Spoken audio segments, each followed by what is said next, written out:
진짜로 나르시시스트에게서 살아남는 사람은 어떤 사람일까요?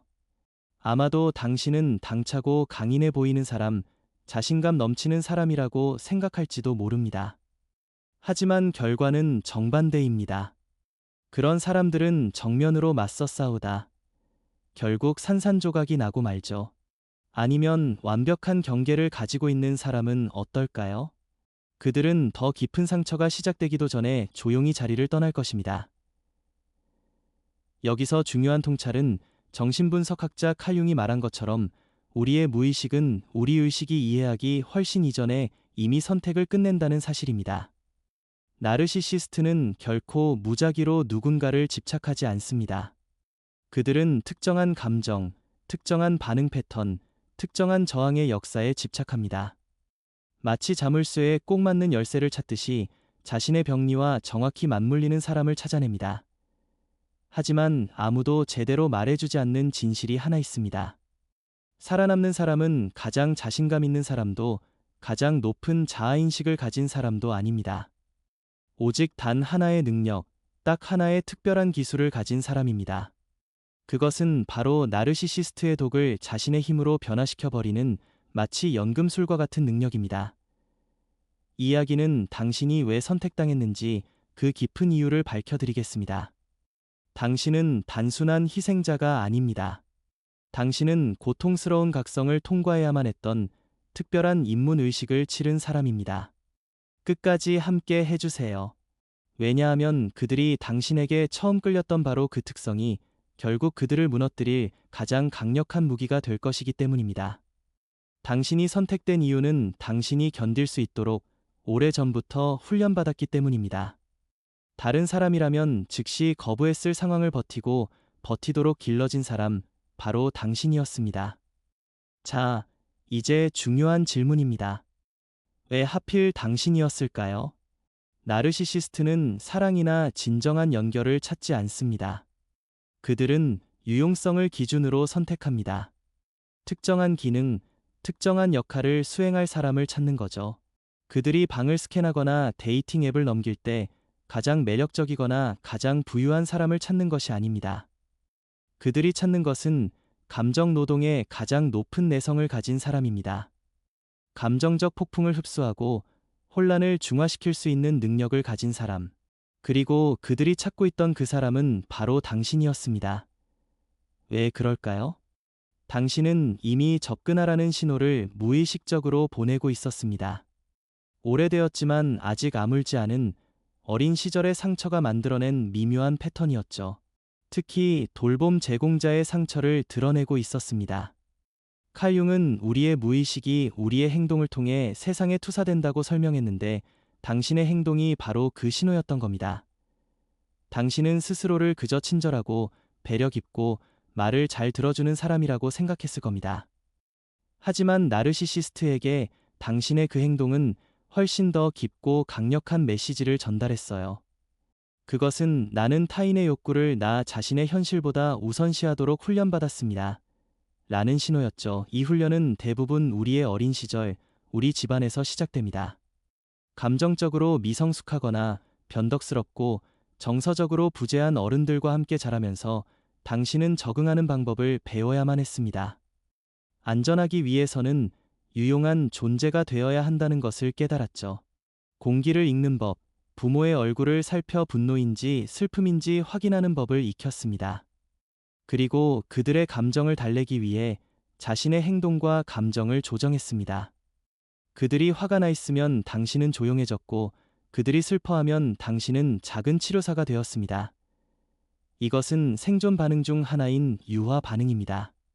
싸우거나 도망치는 본능을 억누르고 이협적인 대상에게 유용하고 호의적인 존재가 되는 능력이죠. 당신은 혼란을 흡수하고 중화시키는 것만이 살아남는 길이라고 배웠습니다.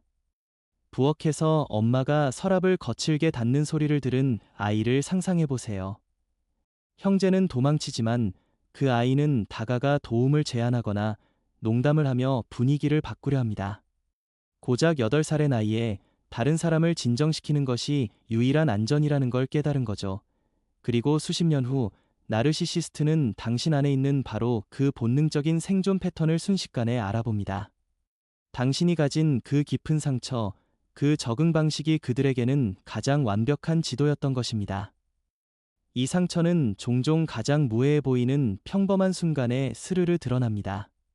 첫 데이트에서 한 장면을 생각해 보세요. 웨이터가 주문을 실수했어요. 그때 당신과 함께 있던 사람이 갑자기 날카롭고 공격적인 말을 퍼붓습니다. 평범한 트라우마 경험이 없는 사람이라면 불편함을 느끼고 이를 위험 신호로 받아들였을 겁니다. 어쩌면 두 번째 만남은 없을 거라고 결정했을 수도 있죠. 하지만 당신은 다릅니다. 당신은 그 사람을 판단하기보다 이해하려 합니다. 아, 힘든 하루를 보냈나 보다. 혹은 음식에 대해 예민한 사람이구나라고 스스로 설명을 붙이죠. 그리고 당신은 미소를 짓고 화제를 바꾸고 그 긴장된 순간을 완화하려고 했습니다. 웨이터의 실수나 상대방의 버릇없는 행동에 대한 감정적 책임을 오히려 당신이 떠안는 것이죠. 바로 그 순간입니다. 나르시시스트는 압니다.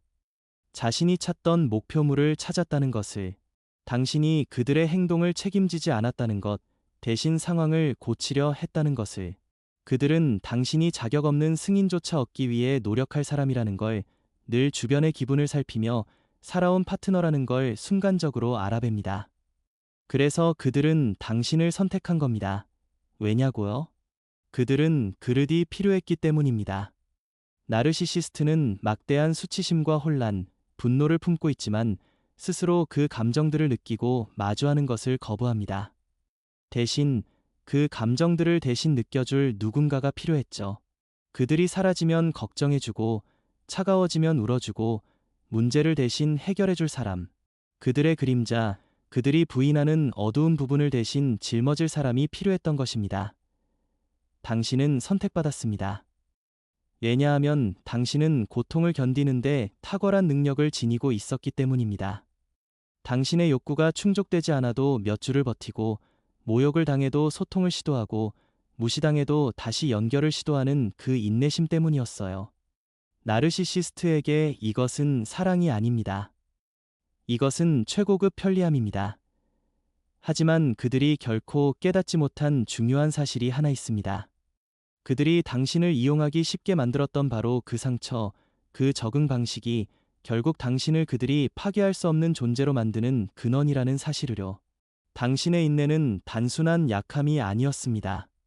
그것은 충성으로 위장된 낡아빠진 갑옷이 아니라 수천 번의 연단을 거쳐 단조된 강철 같은 힘이었던 거죠. 그들은 당신의 상처 때문에 당신을 선택했지만 당신은 당신의 그 안에 숨겨진 그 상처가 만들어낸 힘 때문에 살아남을 것입니다. 이제 아프지만 반드시 마주해야 할 진실입니다. 당신의 공감 능력, 당신의 친절, 당신의 끝없는 인내심은 무기로 사용당했습니다. 이 자질들은 그 자체로 아름답고 소중하지만 경계 없이는 위험해질 수 있습니다. 그들이 사랑한 것은 당신의 영혼이 아니었습니다. 그들이 반한 것은 당신의 트라우마 반응이었어요. 그들은 아무리 상황이 나빠지고 고통스러워도 절대 떠나지 않을 사람, 사랑은 고통과 동의어라고 믿는 사람을 보았던 거죠. 이 사실을 인정하는 것, 이것이 바로 오래된 패턴을 끊는 첫걸음입니다. 이것은 무슨 명예의 훈장 같은 것이 아닙니다. 오히려 경고등이에요. 당신이 그 사람보다 훨씬 오래전, 아마도 어린 시절부터 시작된 상처를 다시 되살리고 있다는 신호라고요. 당신은 한때 부모를 구원해주고 싶었던 방식으로 그들을 구원하려 하고 있습니다. 마침내 사랑받기 위해 충분히 좋은 사람이 되려고 안간힘을 쓰고 있는 거예요. 나르시시스트는 당신이 이 진실을 모른 채 계속 머물기를 원합니다. 당신이 그저 착한 사람이라고만 믿길 바랍니다. 하지만 당신은 단순히 착한 사람이 아니에요. 당신은 상처받아도 타인의 요구를 우선시하도록 길러진 훈련받은 사람입니다. 그리고 다행히도 그 훈련은 되돌릴 수 있습니다. 그래서 오직 한 유형의 사람만이 살아남을 수 있습니다. 가장 육체적으로 강한 사람이 아니라 다른 누구라도 무너졌을 고통과 짐을 짊어지도록 오랜 시간 조건화된 사람입니다. 이 말을 들으며 가슴 깊은 곳에서 오래된 무언가가 꿈틀거리거나 잊혀졌던 진실이 떠오른다면 당신은 이미 그 길 위에 있는 겁니다. 당신 안에 그 힘이 마침내 깨어나려고 하는 것입니다. 그런데 많은 사람들이 나르시시스트와의 관계 시작을 이렇게 표현합니다. 강렬하고 마법 같고 운명적이었어요. 전에 느껴본 적 없는 불꽃이었고 마치 전생부터 알던 사람 같았어요. 하지만 우리는 이 말을 완전히 새로운 렌즈로 다시 해석해야 합니다. 그것은 영혼의 연결이 아니었습니다. 그것은 바로 당신의 신경계의 인식이었어요. 칼 융은 내적 작업 모델에 대해 이야기했습니다. 어린 시절 받은 사랑의 내부 청사진 말이죠. 만약 그 사랑이 혼란스럽고 불안정하고 조건부였다면 당신의 뇌는 그 혼란 자체를 사랑으로 연결해 버렸습니다. 그래서 나르시시스트가 사랑 폭격 후 미묘한 거리두기를 시작하면 당신의 몸과 마음이 즉각 반응하는 거예요. 뱃속의 불안함과 두근거림. 아, 이 패턴 알아. 이 게임 할 줄 알아. 그 두근거림은 설렘이 아닙니다. 그것은 두려움입니다. 하지만 오랫동안 두려움을 사랑으로 착각해왔기에 당신은 도망치지 않고 오히려 그 불안함을 향해 달려갑니다. 모든 것은 아주 조용하게 시작돼요. 몇 주 동안 매일 아침 메시지를 보내던 사람이 어느 화요일 갑자기 침묵합니다. 당신은 즉시 활성화됩니다. 핸드폰을 확인하고 과거 메시지를 다시 읽고 그들의 관심을 되찾기 위해 더 열심히 애쓰죠. 이것은 바로 간헐적 강화입니다. 심리학에서 가장 중독적인 조건화 방식이에요. 나르시시스트는 일종의 슬롯머신입니다. 가끔씩 주는 승리 때문에 당신은 계속 플레이하게 되죠. 이것은 운명이 아닙니다. 이것은 치유되지 않은 상처가 만든 생존 프로그램의 오류입니다. 그런데 익숙함이 사실은 경고 신호임을 받아들이는 순간 마법 같은 주문은 깨지기 시작합니다. 당신이 느끼는 그 불안함은 머무르라는 신호가 아니라 떠나야 한다는 신호라는 것을 깨닫게 되는 순간이 오죠. 두려움을 사랑으로 혼동하던 신경계가 마침내 진실을 보기 시작하는 순간입니다. 진정한 각성은 당신의 생존 본능이 더 이상 나르시시스트를 보호하는 데 쓰이지 않고 오로지 당신 자신을 보호하기 시작하는 바로 그 순간에 시작됩니다. 이 변화는 단순한 마음가짐의 전환이 아닙니다. 이는 관계 전체의 구조를 다시 쓰고 모든 역학을 근본부터 뒤흔드는 일이에요. 많은 사람들은 나르시시스트의 목적이 당신을 완전히 파괴하는 것이라고 믿죠.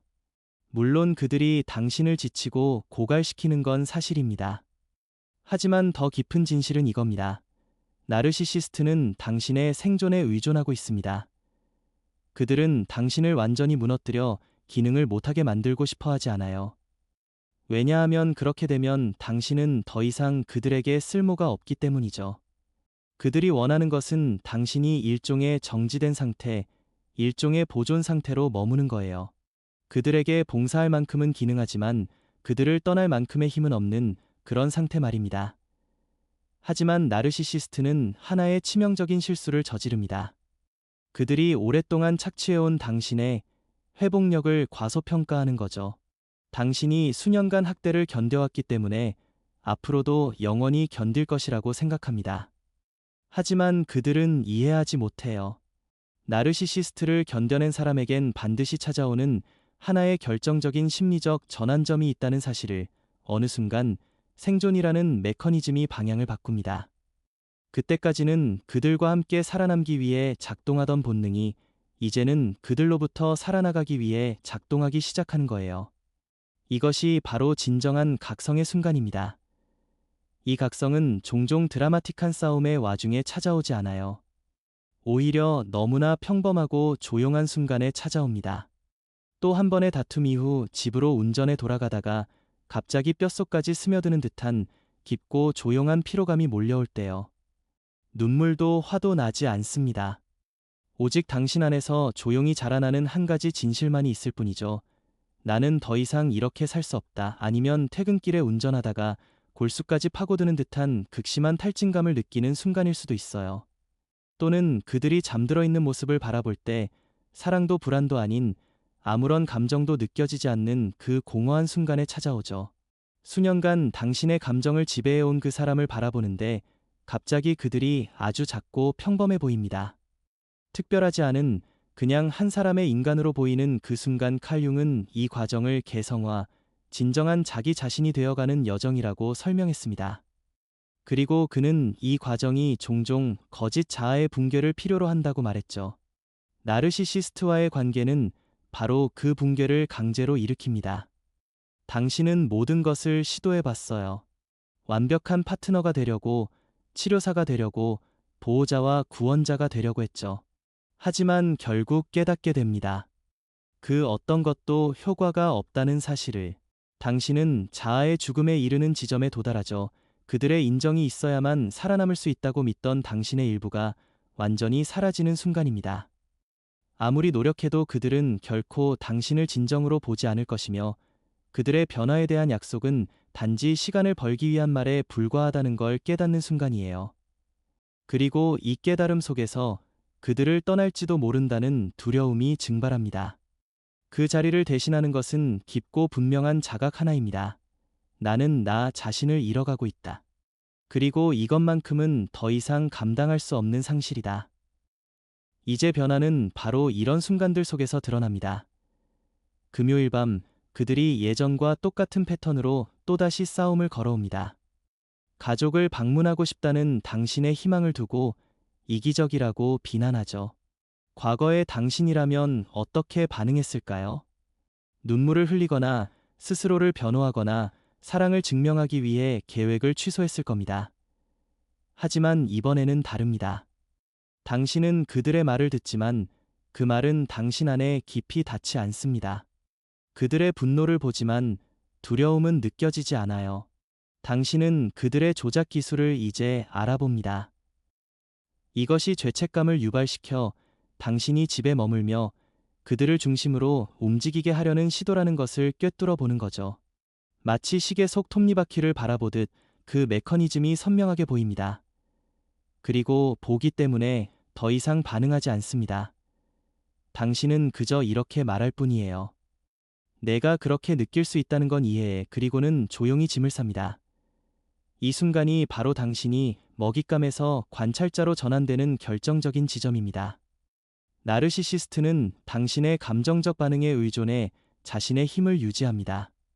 당신이 반응을 멈추고 설명하려는 애쓰는 행위를 멈추는 순간 당신은 그들의 현실에서 이탈했음을 알리는 가장 강력한 신호를 보내는 거예요. 당신은 이미 게임에서 나온 것입니다. 이러한 각성은 종종 깊은 우울감이나 감정의 평탄함과 함께 찾아옵니다. 이것을 두려워하지 마십시오. 칼 융은 우울이 종종 무의식 속으로 내려가는 필수적인 하강이라고 가르쳤습니다. 이는 당신의 정신이 강제로 멈추게 하는 과정이에요. 우울은 예전의 삶의 방식이 더 이상 지속 가능하지 않다는 신호입니다. 그것은 외부 세계와 나르시시스트에게 쏟아붓던 에너지를 거두어 다시 당신 자신에게로 돌리도록 강요하는 시그널입니다. 당신이 우울한 것은 망가졌기 때문이 아닙니다. 거짓을 지탱하느라 지쳐버렸기 때문입니다. 건강하지 않은 사람을 온전하게 만들려 애쓰는데 지쳤고 매일매일 자신의 직관을 배신하는데 지쳐버린 것입니다.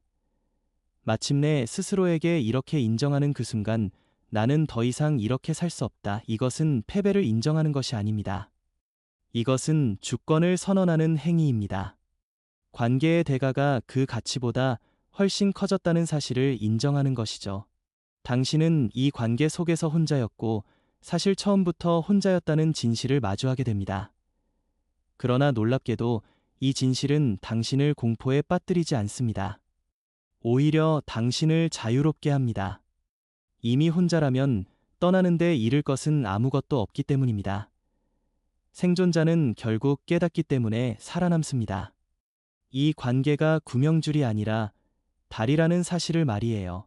그리고 그 다리를 그렇게 오랫동안 붙잡고 버텼던 바로 그 힘이 이제는 그 밧줄을 끊는 데 사용될 것입니다. 당신의 힘이 마침내 진정한 주인을 찾아 돌아오고 있는 거예요. 이제 다음 전환점을 살펴볼 시간입니다. 당신의 각성이 나르시시스트 내부에서 무엇을 촉발하는지, 그리고 왜 그것이 그들의 내적 구조 전체를 뒤흔드는지 말이죠. 간단히 말해 당신의 변화는 그들의 현실을 붕괴시킵니다. 당신이 변하는 순간 나르시시스트는 불안정해집니다. 왜냐하면 그들이 가진 유일한 자원, 즉 그들의 모든 현실이 의존하고 있던 당신의 감정적 참여가 사라지기 때문이에요. 당신이 드라마의 참여자에서 메커니즘의 관찰자로 이동할 때 관계의 근본적인 에너지 경제는 붕괴됩니다. 그들의 붕괴는 하나의 진실에서 시작됩니다. 그들이 필요로 했던 것은 결코 당신의 사랑이 아니었습니다. 그것은 당신의 에너지였어요. 그들은 건강한 사람이 사랑을 필요로 하듯 당신의 사랑을 필요로 하지 않습니다. 그들은 당신의 에너지를 필요로 합니다. 이 에너지는 흔히 나르시시스트 공급이라고 불리며 그들의 존재를 확인하고 불안정한 자존감을 조절해주는 모든 형태의 관심을 의미합니다. 이 공급은 두 가지 형태로 존재하며 나르시시스트에게는 둘 다 동일하게 가치 있습니다. 긍정적 공급, 당신의 존경, 칭찬, 애정입니다. 부정적 공급, 당신의 분노, 눈물, 좌절입니다. 그들이 당신을 웃게 만들 수 있으면 그들은 강력함을 느낍니다. 하지만 당신을 소리치게 만들고, 울게 만들고, 잠을 설치게 만들 수 있다면 그들은 훨씬 더 큰 힘을 느낍니다. 당신의 강렬한 감정 반응은 그들에게 자신들이 존재하며 중요하고 당신의 내면 상태를 통제하고 있다는 생생한 증거가 되죠. 그러나 당신이 깨어나는 순간 당신은 반응을 멈춥니다. 당신은 중립의 상태로 들어갑니다. 당신은 더 이상 자신을 설명하려 하지 않아요. 왜냐하면 그들이 당신을 일부러 오해하기로 결심했다는 사실을 깨달았기 때문이죠. 그래서 당신은 더 이상 스스로를 변호하지 않습니다. 그들의 비난이 진실이 아니라 만들어낸 이야기라는 것을 이미 알기 때문입니다. 당신은 관계를 지키기 위해 싸우는 것도 멈춥니다. 싸울 만한 관계 자체가 존재하지 않는다는 것을 알아차렸기 때문이에요. 당신은 그저 공간의 중립 지점에 머물며 감정적으로도 무관심한 상태로 존재합니다. 이 중립성이 바로 나르시시스트에게 치명적인 것입니다. 왜냐하면 그것은 그들이 스스로의 내적 긴장을 조절할 수 있는 유일한 능력을 무너뜨리기 때문이에요. 칼 융은 정신 에너지 혹은 리비도를 사람들 사이를 흐르는 생명력의 힘으로 설명했습니다. 당신이 주의를 거두는 순간 당신은 그들의 시스템에서 당신의 에너지 매개체를 물리적으로 제거하는 것이죠. 그들은 이 상실을 극도로 강하게 느낍니다. 한때 당신의 헌신이 존재하던 자리의 공허함을 그들은 온몸으로 체감하게 됩니다. 나르시시스트가 이 변화를 감지하는 순간, 그리고 그들은 반드시 즉시 알아차립니다. 그들은 공황 상태에 빠집니다. 자기 조절이 불가능하기 때문에 그들은 당신의 반응을 강제로 끌어내기 위한 예측 가능한 일련의 전술을 사용하기 시작하죠. 당신은 이 전술들을 반드시 알아야 합니다. 그래야 그것들이 벌어지는 것을 참여하지 않은 채로 바라볼 수 있습니다.